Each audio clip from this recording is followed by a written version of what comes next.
ಸುಧೀರ್, ಮಾಂಸದ ಅಂಗಡಿಯಲ್ಲಿ ಕುರಿ ಮೇಕೆಗಳನ್ನು ಇದೇ ತರ ನೇತಾಕೋದು. ಗಿರಾಕಿಗಳು ಬಂದ್ರೆ ಏನ್ ಮಾಡ್ತಾರೆ ಹೇಳು? ಒಂದೊಂದ್ ಕಡೆಯಿಂದಾನೇ ಕುಯ್ದು ಪೀಸ್ ಪೀಸ್ ಮಾಡಿ ತಕ್ಕಡಿಗೆ ಹಾಕ್ತಾರೆ ಅಲ್ವಾ? ಲೋಕೇಶಿ, ನಮ್ ಬೀದಿ ನಾಯಿಗಳು ಬರೇ ಇವ್ರ ಮನೆ ತಂಗಳು ತಿಂದು ಬೇಜಾರು ಮಾಡ್ಕೊಂಡಿದ್ದಾರೆ ಪಾಪ. ಇವತ್ತಾದ್ರೂ ನನ್ನ ಮಕ್ಕಳಿಗೆ ಒಳ್ಳೆ ಹಸಿ ಮಾಂಸ ತಿನ್ಸೋಣ.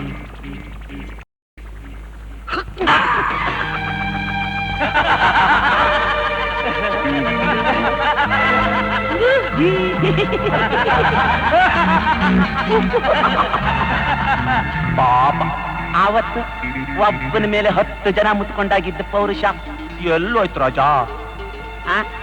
ಅವನ್ನ ನೀರ್ನಲ್ಲಿ ಅದುಮ್ಕೊಂಡಾಗ ಕೇಕೆ ಹಾಕ್ತಿದ್ರಲ್ಲ, ಏನಾಯ್ತು? ತಮ್ಮಿದ್ರೆ ಕಟ್ಟು ಬಿಚ್ಚಿ ಒಬ್ಬೊಬ್ಬರಾಗೆ ಬಂದ್ರು. ಹುಚ್ಚಿನ ಹಚ್ಚಬೇಡಿ. ಮುಚ್ಚಲೆ, ಹೆಂಗಿದ್ರು ನಿನ್ ಗುರು ಬರೋವರೆಗೆ ಶಿಕ್ಷೆ ನೀನ್ ತಪ್ಪಿದ್ದಲ್ಲ. ಓಸಿ ತಡ್ಕೋ.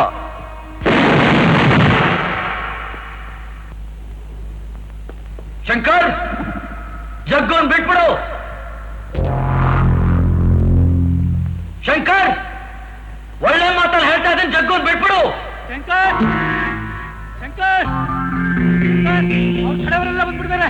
ಅವ್ರ ಕೈನಲ್ಲಿ ಮತ್ತು ದೊಣ್ಣೆ, ಚೂರಿ, ಚೈನು ಎಲ್ಲ ಇದೆ. ಶಂಕರ್, ನೀ ನಿಮ್ಮ ಅಪ್ಪನ ಮಗನೇ ಆಗಿದ್ರೆ ಹೊರಗಡೆ ಬಾ. ಹೇಳಿಯಾಗ ಒಳಗಡೆ ಯಾಕೆ ಹೊತ್ಕೊಂಡಿದ್ಯಾ? ನೋಡು, ಜಗ್ಗುಗೇನಾದ್ರೂ ಸ್ವಲ್ಪ ಹೆಚ್ಚು ಕಡಿಮೆ ಆದ್ರೂ ನಿಮ್ಮನ್ನ ಯಾರನ್ನೂ ಜೀವ ಸಹಿತ ಉಳಿಸೋದಿಲ್ಲ. ಕೊನೆ ಸಲ ಹೇಳ್ತಾ ಇದ್ದೀನಿ ಶಂಕರ್, ನೀನು ಹೊರಗಡೆ ಬರ್ತೀಯಾ ಇಲ್ಲ ನಾನೇ ಒಳಗಡೆ ಬರಲ್ಲ.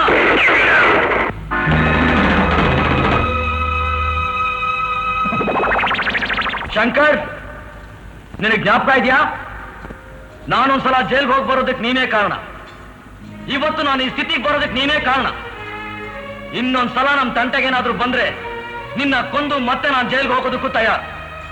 ಮರ್ಯಾದೆಯಾಗಿ ಜಗ್ಗುನ್ ಬಿಟ್ಬಿಡು.